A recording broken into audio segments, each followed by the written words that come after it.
Est-ce qu'on est d'accord pour dire que ce bouquet de lavande fait un peu peur? Hey! Aujourd'hui on se retrouve pour un challenge désencombrement. J'avais lancé ce challenge il y a quelques semaines, voire quelques mois sur ma chaîne. Je vous laisserai ce vlog en barre d'infos. Je vous avais dit, allez, on fait ça ensemble les gars. On choisit 50 objets dans notre maison dont on ne se sert pas, dont on n'a plus besoin, qui nous encombrent. On fait du vide, on repart sur des bases un peu plus saines. Et aujourd'hui je vais vous montrer ce que j'ai désencombré. Comme je vous l'avais expliqué, je veux pas attendre d'avoir 50 objets chez moi avant de les emmener à l'Armée du Salut et à la déchetterie et tout ça, parce que quand on voit cette pile d'objets dans un coin, finalement de la voir tous les jours, ça décourage de continuer à faire du tri. On se sent encore plus encombré parce que tout est hors des placards et mis dans un coin. Donc je me suis dit que j'allais vous en parler au fur et à mesure, et j'ai compté aujourd'hui, j'ai 25 choses exactement à vous montrer. J'ai pas fait exprès, donc pile la moitié. Cette vidéo sera donc filmée en 2 fois. Vous verrez tout ça en une fois, mais bon bref, vous avez compris le principe. Je vais vous montrer les 25 premières choses que je vais virer de chez moi. Et ensuite, à la suite de cette vidéo, je filmerai les 25 prochaines choses et on aura terminé ce challenge. Et bien entendu, je vais attendre de vous en commentaire que vous me disiez si vous avancez vous aussi sur ce challenge, si vous avez réussi, combien d'objets, qu'est-ce que vous avez viré. Ça m'intéresse, franchement, partagez ça avec moi. Peut-être que vous allez me faire penser à désencombrer des trucs auxquels j'ai pas encore pensé. Je voulais aussi faire une petite aparté, c'est que, vous le savez maintenant, on déménage bientôt à l'autre bout du monde, mais je n'ai pas triché. Tous les objets que je vais vous montrer ici, c'est des choses que j'avais mis de côté avant de savoir qu'on allait à l'autre bout du monde. Donc logiquement ces choses-là, je vous les aurais montrées même si on déménageait pas. C'est quand même des choses qui étaient prévues de dégager de ma maison. Dans la deuxième partie, les 25 prochains objets, je sais pas si je vais continuer sur ce principe, prendre que des choses que j'aurais virées même si on restait habité là. Bref, on en reparlera dans cette deuxième partie vidéo. Pour l'instant, je vais vous montrer ce que je compte virer de chez moi là maintenant et sur lesquels le déménagement n'a aucun impact. C'est des choses que je virais de toute façon de chez moi. Ce sac, alors c'est un sac que j'ai eu à la pharmacie quand je travaillais. Il y avait des produits de beauté à l'intérieur. Je voulais en garder, je crois que j'en ai peut-être gardé un ou deux, mais j'en ai tellement de ces sacs là. Je crois que j'en ai eu mais genre 8. J'en ai donné déjà et bref il m'en reste. Donc objet numéro 1, bon je vais pas compter à chaque fois, ça va être chiant. Là tout de suite je vais vous montrer 23 objets et après je vous montrerai 2 trucs un peu plus gros que je ne peux pas vous amener. 4 pots comme ça en terre cuite que j'ai viré de ma cuisine. C'est des choses qu'on a eu avec des dips. Vous savez c'est des sauces pour tremper des trucs, on trempe à l'intérieur. C'était vendu avec et je m'étais dit oh c'est mignon, je vais les garder pour faire des petits desserts etc. Sauf que j'en ai déjà plein des pots et que quand je fais des desserts je les fais pas par 30. Donc ça sert à rien que j'accumule autant. Donc voilà, je me débarrasse de 4 petits pots comme ça. Il fait 35 degrés aujourd'hui, je suis sûrement une boule à facettes, mais c'est pas grave, moi ça me va. J'aime le glow. Je me débarrasse aussi de 3 paires de chaussures 100% neuves. Comme vous pouvez le voir, elles n'ont jamais été portées. Donc ça je vais les donner à l'Armée du Salut, je pense que ce sera la bienvenue. Et voici la troisième, alors c'est que des paires de chaussures noires. Parce qu'en fait, vous savez, je travaillais dans une parapharmacie où on était obligé d'avoir des chaussures noires. Et quand j'ai commencé à travailler là-bas, j'avais peur que mes chaussures pètent et que j'en ai pas pour aller au travail le lendemain. Et j'étais allée à Target, il y avait une méga promo, toutes les chaussures étaient genre à 4 $, donc je les ai vraiment pas payées grand chose. Ça m'aura pas coûté beaucoup d'argent cette histoire. Et en fait c'est des chaussures que je ne mets absolument pas. Ensuite je me suis acheté en fait une paire de Asics noires et donc avec une vraie semelle bien compensée, bien moelleuse. Beaucoup mieux pour mon dos, pour travailler au quotidien dans une parapharmacie où tu piétines toute la journée, tu portes des trucs lourds. Il y a un genre de poids sur ta colonne vertébrale et sur tes pieds, c'est important d'avoir des bonnes chaussures. Ça c'est des petites chaussures un peu de ville que tu mets vite fait et en fait j'en ai vraiment pas besoin parce que même quand j'ai envie d'avoir une paire de chaussures de basket noire au pied, je mets mes Asics. Donc toutes ces chaussures là, je vais les donner, surtout qu'elles sont neuves. Un deuxième sac, encore le même. Tant qu'on y est, un autre sac neuf, alors là c'est plus un peu effet vinyle, un peu plastifié comme ça. À l'intérieur il me semble qu'il est rose fuchsia. Très pratique, je crois que j'en suis gardé un comme ça parce que je trouve ça chouette quand il pleut. Tes affaires elles sont pas mouillées parce que c'est imperméable quoi. Un livre que j'avais acheté pour ma mère, alors bien avant que je sois enceinte ou même que j'ai décidé d'avoir un enfant. Parce que ma mère en fait elle fabrique des objets pour bébé puis elle les vend dans des boutiques à La Réunion et tout. Et donc je lui avais pris ça parce que c'est pour qu'elle ait des inspirations, des modèles, mais en fait c'est vachement trop vieillot. Elle a dit que c'était mignon et tout, mais bon, c'est pas des choses qui l'intéressent vraiment. J'avais acheté ce livre pareil à l'Armée du Salut, je vais leur redonner, ils vont pouvoir le revendre comme ça. Une petite pochette que je vais jeter puisque la fermeture éclair est cassée, complètement pétée, elle est tachée, enfin je peux vraiment pas la donner. Elle m'a servi mais pendant des années, je crois que je l'avais achetée en 2014 et elle vient de péter là, donc oui, je l'ai vraiment beaucoup utilisée. J'espère que ça se recycle, je sais pas trop. Je me débarrasse aussi de 2 appareils de micro-courant. Ça je pense que je vais donner à ma mère, à ma soeur ou même à une voisine, je sais pas trop. Pourquoi je m'en débarrasse? Tout simplement parce que je me suis acheté un appareil beaucoup plus performant, beaucoup plus poussé. Ça c'est des choses qui m'avaient été données gratuitement à mon travail aussi. Je pense que c'est un bon truc, mais c'est juste que j'ai pas besoin d'accumuler les appareils. Je crois que j'en ai peut-être même encore un, donc peut-être que je vais quand même en garder un, bon je sais pas. En tout cas ces deux-là je vais les donner, ça me fait 2 objets en moins chez moi et ça c'est très cool. Un verre Coca-Cola qu'on a eu au McDo, moi j'aime pas le Coca, c'est vraiment pas ma marque préférée. Et en plus le verre est de très mauvaise qualité, je vois que si on appuie il peut se plier, ça va se péter, enfin j'en ai vraiment pas besoin. On a une voisine avec Hugo qui est très âgée et qui peut être parfois gentille, mais alors parfois elle est insupportable. On n'est pas très fan de cette voisine. Et donc quand notre bébé est né, très gentiment, elle nous a offert des cadeaux, mais c'est des choses qu'on n'utilisera jamais, jamais, jamais, jamais. Donc plutôt que ça moisisse chez nous, qu'on finisse par le donner dans des années quand ce sera vieux, poussiéreux et tout, on se dit qu'il vaut mieux qu'on en fasse don maintenant. Alors c'est hyper gênant de donner des cadeaux, mais ne soyez pas gênés quand quelqu'un vous offre quelque chose. Si vous en avez pas l'utilité, que ça peut faire plus plaisir à quelqu'un d'autre, bah donnez. Franchement, faut déculpabiliser de ça parce que de toute façon, si c'est pas utilisé, c'est comme si c'était gaspillé de toute façon. C'est comme si vous jetiez à la poubelle, sauf que la poubelle c'est votre maison. Voilà, ce serait la seule phrase que je vais dire. D'ailleurs, je devrais créer une citation avec cette phrase parce que je trouve que c'est exactement ça. Donc un cadre photo, vous voyez, avec un petit nounours, un biberon, enfin ces trucs un peu vintage et tout, mais c'est très bébé et un peu cliché, enfin je sais pas, c'est pas du tout notre truc. Le truc pèse 1 tonne et vu la déco qu'on voulait faire dans sa chambre, ça aurait de toute façon pas été. Donc on va le donner aussi à l'Armée du Salut, ça fera sûrement plaisir à quelqu'un d'autre. Et pareil, une paire de petits chaussons, c'est des trucs tout plats. Alors des chaussons, il en a mais 1000 paires. Ma mère lui en a d'ailleurs tricoté certains que je trouve beaucoup plus mignons. Enfin c'est ma mère qui les a fait déjà, donc ça a une valeur sentimentale. Là c'est un truc pas du tout pratique avec des lacets, genre on peut pas enfiler sa cheville, c'est très dur, c'est pas du tout élastique. Il faudrait défaire le lacet, refaire le lacet, enfin c'est un bébé quoi qui bouge ses jambes et tout. C'est pas du tout pratique. Voilà, donc ces petits chaussons pareil on va les donner aussi. Cette chose là je vous avais demandé votre avis. Est-ce que vous pensez que je dois le garder et racheter les recharges ou pas? Vous étiez vraiment très partagés, sachant que je peux pas racheter la recharge de ça puisque les magasins Nature et Découverte ne se trouvent pas ni en Australie ni en plus là à La Réunion où on va aller, donc double raison de ne pas garder ça. Je vais m'en débarrasser. Encore un sac neuf, des lunettes de soleil qu'on avait trouvées par terre avec Hugo et on les avait ramassées parce que Hugo avait une seule paire de lunettes et elles étaient un peu fragiles et je lui disais le jour où elles vont péter, le temps que tu te retrouves une paire, tu vas devoir conduire une voiture et tout avec du soleil, c'est hyper dangereux. Ce serait bien qu'on la garde juste pour que tu aies une paire de secours entre guillemets. Et entre temps il s'est acheté une deuxième paire, donc là il a 2 paires de lunettes, donc celle-ci ne nous servira jamais. Donc pareil, on va s'en débarrasser. Et enfin, salière, poivrière. On s'en débarrasse. Déjà de base c'était des trucs donc on achetait avec le sel et le poivre déjà à l'intérieur. C'était pas censé être des objets réutilisables, mais nous pendant longtemps on a acheté du sel en grains et du poivre en grains depuis 2 ans qu'on habite là. Et on les rechargeait, sauf que comme c'est pas vraiment fait pour, ça marche plus du tout. Maintenant quand on tourne, soit ça fait rien, soit ça laisse passer des trop gros morceaux, soit c'est enroué, je sais pas si c'est, je crois pas que ce soit le bon mot. Enfin bref, ça ne marche plus. Donc, eh ben, 2 objets en moins. Il y a aussi cet objet qu'on nous a offert. Donc c'est des porte-livres avec des petits livres à l'intérieur. Donc déjà, je pense que c'est Oui Oui. Ici, il s'appelle Noody. Mais on est d'accord, c'est l'équivalent de Oui Oui. Alors déjà, avec Hugo, c'est un dessin animé et tout un univers qu'on trouve très creepy. Très glauque. Donc déjà on n'est pas fan de base. En plus les livres ils sont en anglais et c'est beaucoup d'écriture pour peu d'images. Sachant que nous, est-ce qu'on va lui lire des livres en anglais à notre enfant? Peut-être des petits livres simples mais pas des livres aussi, enfin franchement il y a très peu d'images et l'objet en lui-même on le trouve pas très beau. Et on est vraiment triste de se débarrasser de ce truc là parce que déjà c'est adorable, c'est des clients à lui qui ont offert. On a eu énormément de cadeaux de tous ses clients et on a tout gardé, enfin on garde tout quasiment.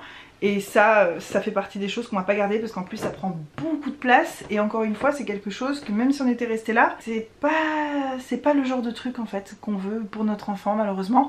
En plus comme c'est neuf et que au moment où je vous tourne cette vidéo, Noël n'est pas encore passé, peut-être que si quelqu'un peut acheter ça à moindre coût et offrir ça pour Noël à quelqu'un, ce serait vraiment bien je trouve. parce que nous on sait qu'on le gardera pas, donc on a envie de le garder parce que c'était un geste adorable et parce que les clients qui lui ont offert sont adorables et que c'était trop mignon. Mais c'est ça qui est dur de toute façon quand on se débarrasse des objets, ça c'est un bon exemple, c'est de séparer le côté émotionnel du côté pratique. C'est très très difficile, surtout pour moi, je m'émeus d'un rien.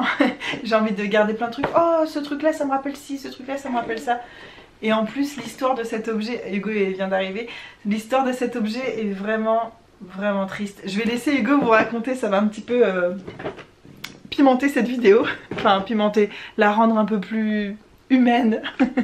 On parle pas que d'objets aujourd'hui. Alors explique-nous l'histoire de cet objet. Ben, c'est des clients, ça faisait partie de mes premiers clients, qui étaient deux vieilles personnes adorables, super adorables, et qui m'ont offert plein de cadeaux. Et sauf que le mari, qui était très vieux, je l'ai vu au fil des mois se dégrader en fait, et il m'a donné ce cadeau sur son lit de mort. En fait c'est sa femme qui allait acheter ce truc pour moi, et après elle m'a dit...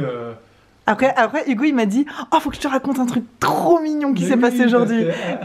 C'est vrai que c'était trop mignon. Elle a cherché le cadeau et elle a dit Trevor a un cadeau pour toi, il est allé acheter ça, il veut te l'offrir. Alors qu'il est clairement pas allé l'acheter parce qu'il pouvait plus marcher, c'est elle qui l'a acheté. Mais elle a mis l'objet sur ses genoux pour qu'il me le donne en main propre.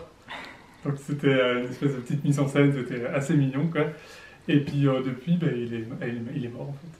Il est décédé. Il est décédé il y a genre... un mois. Ouais, mais c'est vrai que c'est comme les enfants, tu sais, quand t'achètes un cadeau pour quelqu'un et tu donnes à l'enfant et tu dis à l'enfant, allez, donne à ta grand-mère. Comme si c'est l'enfant qui avait acheté. C'est trop mignon. Oui, et ça fait trop de peine qu'il soit décédé aussi. Mais bon, comme on vous a dit, on habite dans une région où il y a des personnes très âgées. Beaucoup de personnes âgées. Hugo d'ailleurs, c'est pour ça que son business marche si bien, c'est que tout le monde a des jardins ici, mais personne n'a la force de les entretenir, on va dire. Et puis les gens ont pas mal d'argent. Les gens de l'argent en plus. Coup, ils se payent des... Bon, là on digresse. Mais voilà l'histoire de cet objet et c'est pourquoi ça nous rend triste de nous en débarrasser, mais ça fera franchement plus plaisir à quelqu'un d'autre. Oui, puis c'est pas... C'est pas comme si elle l'avait tricoté à main. C'est un truc qui a été acheté. Tricoté à main. On m'a compris. Ouais. Ça fait flipper, oui, presque. Non, et puis personne lui lira ça en anglais à la maison, donc ça sert à rien. Il y a deux autres choses dont je voulais me débarrasser depuis très longtemps, je vais vous les montrer tout de suite. Ce truc qui porte les bouteilles, nous avec Hugo on boit pas d'alcool, en fait je voulais en faire un truc un peu artistique, mettre des pots de plantes et faire une espèce de plante verticale avec que des plantes tombantes comme ça, enfin je voulais faire un truc. Et en fait quand au bout de 2 ans t'as un objet chez toi dont tu n'as jamais rien fait, ça sert à rien de le garder.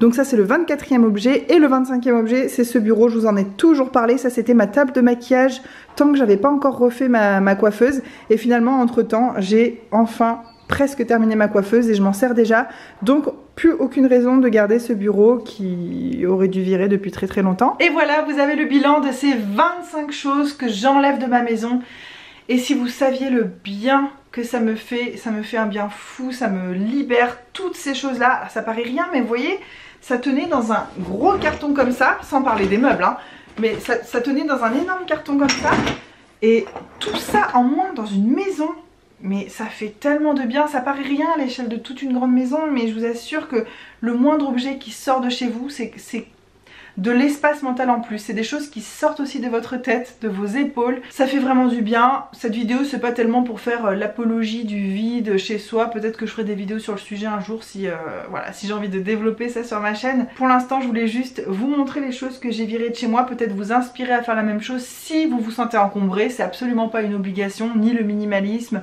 ni le fait de faire du tri régulièrement. Voilà, chacun fait ce qu'il veut avec son intérieur, mais je sais qu'on était nombreuses et nombreux dans ce cas à vouloir un peu vider chez nous, donc peut-être que ces petits objets pourront vous inspirer. N'hésitez pas à m'inspirer aussi en commentaire. De toute façon la vidéo n'est pas terminée puisque je vous retrouve dans quelques temps pour la suite. Mais pour aujourd'hui, gros bisous. Mouah. Hey, on se retrouve aujourd'hui pour la suite de cette vidéo. Pas besoin de faire d'introduction, si j'ai bien fait mon travail vous en avez déjà une. On continue donc pour atteindre les 50 objets que je voulais virer de ma maison avant de savoir qu'on déménageait. Ça c'est quelque chose que j'avais mis de côté aussi, je sais pas pourquoi je ne l'ai pas montré la dernière fois. C'est une petite glacière parce qu'on en a 2 et qu'on n'en a pas besoin de 2. Hugo en emmène une au travail le midi en fait pour s'emmener son lunch. C'est hyper pratique, c'est trop bien, mais on n'en a pas besoin de 2. Donc tout simplement je vais en faire don je pense, à l'Armée du Salut ou à n'importe. Ensuite une lampe On n'en a pas besoin dans cette maison, tout simplement parce que ça ne rentre pas sur les ampoules. Vous savez, c'est ce genre de lampe là, un peu japonaise, ou enfin les boules de papier. Elle est en parfait état et tout ça, donc je vais la donner. Ça, c'est quelque chose qu'on nous a donné pour notre bébé et je n'ai aucune idée de ce que c'est, ni de comment ça se met. Je crois que c'est un genre... Non, je sais pas, vous voyez, il y a deux poches. Il y a une poche en haut, une poche en bas. C'est relié, il y a des straps. Je ne comprends pas cette chose. Si... J'ai l'impression que pour avoir un enfant, il faudrait d'abord passer un diplôme du matériel de puériculture. Mais là, il y a une espèce de demi-poche aussi encore. Je ne sais pas. Si quelqu'un sait ce que c'est cette chose, donc je vais pas la garder forcément. Un jeu de société auquel on a joué et qui est pas très drôle. En fait, c'est que de la chance. Quand vous aimez les jeux de société, vous commencez à développer des goûts un peu plus affinés. Et c'est vrai que les jeux où tout repose sur la chance, ou suivant la carte que tu pioches, t'as gagné ou t'as perdu, c'est un peu naze. Et là, ça s'appelle The Game of Life, le jeu de la vie. Donc suivant ce que tu fais, il t'arrive des choses dans la vie, mais c'est vraiment 100% que de la chance. On s'était pas amusé en jouant ça en fait. Donc pareil, on va en faire don. Une boîte de chocolat. Vous savez, je garde toujours les boîtes en métal comme ça en me disant si je fais des cookies, des gâteaux secs et tout, ça sera gardé bien et ils resteront bien croustillants et tout. Sauf qu'à force de faire ça, j'en ai beaucoup trop et celle-ci c'est celle que j'aime le moins, donc je comptais de toute façon en virer une. C'est chose faite. Pareil, des petites panières comme ça, j'en ai vraiment beaucoup trop. Celle-ci je ne l'utilise pas, elle est un petit peu abîmée sur les côtés. Je ne sais pas ce que je vais en faire, mais ça sort de chez moi. Du talc, ça c'est quelque chose que j'avais eu gratuitement quand je travaillais en parapharmacie, avant même de savoir que j'allais être enceinte et tout ça. Donc, mais je l'avais gardé en me disant, ça sert, il paraît que c'est bien dans les chaussures, les jours où il fait humide et tout. Et en fait je ne l'ai jamais utilisé, je ne l'utiliserai pas. C'est la marque Gaia, donc c'est une marque 100% naturelle, bio et tout. Je vais en faire don parce que je suis sûre qu'il y a beaucoup de gens qui utilisent le talc sur leur bébé. C'est juste que moi, j'en ai vraiment pas l'utilité. Un petit spray pour le corps à la vanille, ça je vous l'avais montré dans une vidéo, je l'avais eu à mon boulot aussi. Au début je l'utilisais dans la chambre, après je me suis dit mais j'aime pas cette odeur, pourquoi je la mets dans ma chambre? C'est devenu un spray pour les toilettes et même dans les toilettes en fait je supporte pas cette odeur, ça sent de plus en plus l'alcool. C'est un truc qui allait partir à la poubelle, que j'avais un peu sauvé du gaspillage entre guillemets. Je l'ai utilisé quelques temps mais j'aime vraiment pas. Et dire qu'il y a des gens qui ont acheté ça pour se faire un parfum avec. Je veux dire, je trouve qu'aujourd'hui on trouve des parfums vraiment pas chers et top, vraiment qui sentent super bon. Mais ça c'est tellement cheap comme odeur et en plus c'était même pas si peu cher, donc je comprends même pas qu'on achète ça, bref. Un frisbee parce que on s'en sert pas tout simplement. Là j'aurais peur que ça aille de l'autre côté, on n'a pas accès en fait, derrière chez nous il y a une espèce de petite forêt et on peut pas du tout y aller.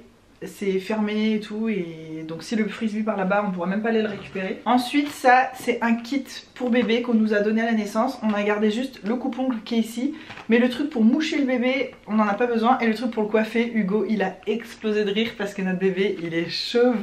Il est chauve de chez chauve. Donc Hugo il montrait ça au bébé l'autre jour, il dit ah t'as vu, ils se moquent de toi, ils t'ont mis un peigne et une brosse. Donc clairement on a vraiment pas besoin de ça. Et puis c'est neuf, toutes les choses qu'on a pu utiliser là sont neuves, donc ça pourra je pense toujours servir à quelqu'un. Un truc aussi que je voulais virer de chez moi depuis un moment, c'est ce truc là, vous savez, c'est pour tenir les masques pour le visage. En vrai c'est pratique, c'est sympa. J'aimerais, au fond de moi j'aimerais le garder, même maintenant que je sais que je déménage, j'aimerais le garder. Parce que c'est au moins tes masques qui sont bien présentés, tu peux les classer suivant les principes actifs ou suivant les dates de péremption et tout. C'est sympa, mais comme on va sûrement déménager dans un endroit plus petit et comme je n'ai plus envie en fait d'avoir beaucoup de masques à la fois, même si on reste habité dans cette maison, je comptais m'en débarrasser parce que j'aimerais avoir une quantité de masques assez petite pour que ça fasse ça et que ça rentre dans un tiroir et pas avoir un gros présentoir comme ça exprès quoi. Donc voilà, je jette ça. Une raquette à moustiques parce que elle marche plus et je pensais qu'on pouvait la réparer, on a essayé, on n'y arrive pas. C'est vraiment relou, mais ce genre de truc là ça s'arrête de marcher beaucoup trop vite et on ne sait pas pourquoi en plus, on l'a pas fait tomber, on l'a pas abîmé, c'est juste de la mauvaise qualité. Donc un objet de plus qui sort de chez moi. Vous avez remarqué que je ne compte plus, mais d'après ce que j'ai compté, entre ce que j'ai là, ce que je vais vous montrer aussi dehors peut-être et tout, normalement on dépasse même les 50 objets. Des livres, il y a des livres qu'on ne veut absolument pas garder avec Hugo, donc ça c'est un livre sur des histoires australiennes, donc c'est en anglais. On a commencé à lire un peu, c'était pas passionnant, donc voilà, on va aller le donner. Ça c'est un livre en français, en fait je vais pas vous montrer les détails parce qu'on s'en fiche. Il y a des livres, 3 livres français, un livre sur des cours de français, mais un vieux livre anglais et tout, je sais même pas pourquoi on a ça. Je crois qu'Hugo aimait bien le livre. Hugo, des fois, achète des livres juste parce qu'il aime le livre. Genre ça. Il l'a acheté parce qu'il le trouvait beau. Il le trouvait vieux, je sais plus, il voulait faire un truc avec, un projet artistique, machin. Finalement, il l'a pas fait. Et c'est un livre en anglais de je ne sais quoi et on ne le lira jamais. Donc tout ça on va aller en faire don. Des petites éponges exfoliantes, j'en ai 2 ou 3 mais là je vous en ai pris une en exemple. Ça c'est pareil, je les avais eu à mon boulot, je m'étais dit bon peut-être sur mes mollets et tout pour gratter, pour pas avoir de poils incarnés et tout. Et en fait c'est tellement agressif que jamais je mettrai ça sur ma peau. Donc je ne garde pas ça. Tous ces trucs là aussi qu'on a en pharmacie pour tenir les clés vous savez. Ça j'en utiliserai pas, j'en ai gardé en plus, j'en ai 2 ou 3 et ça suffit largement. Ça c'en était des extras, je sais pas pourquoi je garde tout ça. C'est dans le tiroir, vous savez ce tiroir fourre-tout dans le meuble d'entrée où tu poses tes clés. Il y a un tiroir, tu fous tout dedans, les piles, tu sais pas si elles marchent pas, les stylos pareil. Tu mets ce genre de choses. Je ne veux plus avoir de tiroir comme ça chez moi les gars, ça c'est ma nouvelle résolution. Et pareil dans ce fameux tiroir fourre-tout il y avait ça, vous savez c'est pour tenir les bières au frais. J'ai dit, enfin Hugo de base il voulait le garder parce que de temps en temps il boit une petite bière dehors j'en sais rien. Et puis c'est vrai qu'il fait très chaud, ça peut maintenir un peu au frais. Mais en fait il oublie de s'en servir, c'est pas un réflexe, il s'en sert pas. Donc ça nous encombre, hop ça dégage. 2 autres choses dont je me débarrasse c'est des sacs. Je crois que je vous en ai déjà montré un bon paquet dans la première vidéo. Mais je rajoute celui-ci que j'avais aussi je crois en plusieurs exemplaires. Mais en fait je vais pas le garder. Et celui-ci c'est un sac de change en fait pour mettre les couches quand tu vas quelque part, du bébé et tout. Non seulement j'en ai un qui ressemble exactement à ça, mais en plus j'aime pas ce genre de sac. Moi je préfère avoir un sac à dos, je trouve ça plus pratique. Comme ça tu peux prendre ton bébé dans tes bras. Moi avoir un sac à bandoulière là, mon sac à main, mon bébé, je trouve ça limite presque dangereux d'avoir trop de choses dans les mains et tout, j'aime pas. Donc je vais le rendre à la voisine, ça c'est la voisine qui me l'a donné. Et je l'ai vu hier et on lui a dit qu'on déménageait tout ça. Donc elle m'a dit de lui... je lui ai demandé est-ce qu'elle voulait récupérer les trucs qu'elle nous avait donnés. Elle nous a dit de lui donner les trucs qu'on n'utilisera pas. Donc ça va aller dedans. J'en ai terminé pour les choses que j'avais là physiquement avec moi. Maintenant je vais vous montrer quelques trucs qui sont dispersés à droite à gauche chez moi. Ce truc là typiquement que je me trimballe depuis la toute première maison. Ça faisait partie de mon tout premier haul. Dans la première maison dans laquelle on a emménagé, je vous avais montré ça. Au début c'était dans ma salle de bain, enfin même dans ma douche. Et dedans je mettais mes bouteilles de shampoing, de gel douche et tout ça. Et en fait ça s'est mis à rouiller. Horrible. Donc on l'a sorti dehors et en fait on s'en servait pour mettre des petits pots de fleurs. Et en fait on n'a plus du tout de petits pots, on n'en a plus besoin. Et ça traîne là sous la terrasse depuis tellement longtemps que ça va partir à la déchetterie. Et un truc de moins. Et cette espèce de vieux tabouret qu'on avait récupéré gratuitement à la déchetterie d'ailleurs, parce qu'ils ont un espèce de petit magasin où il y a des trucs hyper chers et aussi un endroit où il y a des trucs gratuits. Et je comptais complètement enlever le coussin, remettre un autre coussin, coudre du tissu joli dessus et tout. Et en fait on en a juste jamais eu besoin. Parce qu'entre temps on avait acheté d'autres tabourets qu'on avait aussi customisés, bref. Donc ce truc là traîne dans notre garage depuis la première maison aussi, on se le trimballe de maison en maison et il y en a marre. Donc retour à la déchetterie. Et voilà les gars, on en a fini, j'ai enfin réussi à virer 50 objets de chez moi. Honnêtement il y en a bien plus que 50 je pense. Mais je suis de toute façon en train de virer plein de trucs de chez moi par rapport à mon déménagement. Donc c'est de la triche, ça rentre pas dans le cadre de cette vidéo. Ça c'est des choses que j'aurais virées même si on restait habité ici, je vous le rappelle. J'ai pas envie de tricher pour ce challenge, c'est un peu trop facile de compter tous les trucs dont il faut que je me débarrasse avant de déménager. Ce challenge on l'avait lancé un peu ensemble, vous m'en aviez parlé, certains d'entre vous étaient hyper motivés de le faire aussi. J'aimerais beaucoup que vous me disiez où vous en êtes vous dans votre challenge. Est-ce que vous avez viré des choses de chez vous? Quel genre de trucs principalement vous avez en trop que vous avez réussi dont vous avez réussi à vous débarrasser? J'aimerais vraiment beaucoup savoir, ça me motivera. Et on va essayer de faire quelque chose, c'est de ne pas se réencombrer avec des choses qu'on sait d'avance qu'on va devoir jeter dans quelques mois. Voilà, bon bref, ça on en reparlera dans une vidéo je pense, bonne résolution, un truc comme ça. J'espère que cette vidéo vous a plu, vous a motivé quand vous voyez tous les objets là. Donc j'en ai déjà viré une partie, la première partie que je vous avais montrée. Mais quand vous voyez cette masse d'objets là et que vous dites que tout ça c'était chez vous, dans votre quotidien, sous vos yeux, ça vous prend de l'énergie, du temps, faire la poussière, ranger, ça encombre, ça étouffe en fait d'avoir des choses qui ne servent à rien chez nous. On peut avoir beaucoup de choses chez soi et être parfaitement heureux si c'est des choses qui nous remplissent de joie, qui nous servent à quelque chose ou qui nous divertissent ou qui apportent quelque chose à votre vie. Mais tous ces objets morts, j'aime bien appeler ça des objets morts, comme là je vous ai montré des choses qui sont là juste parce qu'elles sont là, qui ne vous apportent aucun plaisir, aucune joie, aucune satisfaction, qui ne vous servent à rien. Tout ça, il faut que ça dégage, ça libère du temps, de l'espace mental, de l'énergie. c'est que du positif en fait de se débarrasser de choses dont on ne se sert pas. Et l'intérêt de faire tout ça, bien sûr, comme je vous en avais parlé dans la vidéo sur le lancement de ce challenge, l'intérêt c'est de ne pas se réencombrer derrière et ne pas réaccumuler des choses qui servent à rien. Donc je vais essayer d'être un peu plus prudente avec ça. On discute en commentaire de tout ça, je vous fais de gros bisous et on se retrouve très bientôt dans une prochaine vidéo. Mouah. Bye.